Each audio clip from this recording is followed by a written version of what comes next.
Hello and welcome to this fraction tutorial on dividing. What is 1/6 divided by 2/3? Looking at our rulebook, the first step is to rewrite our first fraction.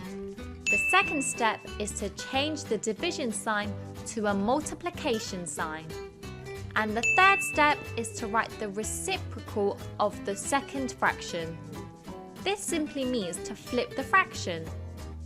So the numerator will be 3 and the denominator will be 2.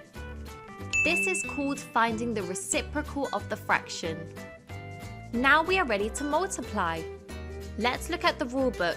When multiplying fractions, the numerators are multiplied and the denominators are multiplied. 1 times 3 is 3. 6 times 2 is 12.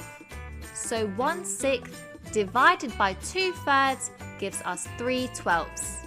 Amazing job, guys! To watch the full video and to have a go at our 11+ practice quizzes, go to ariatuition.com. That wraps up this tutorial. Thanks for watching. See you again soon.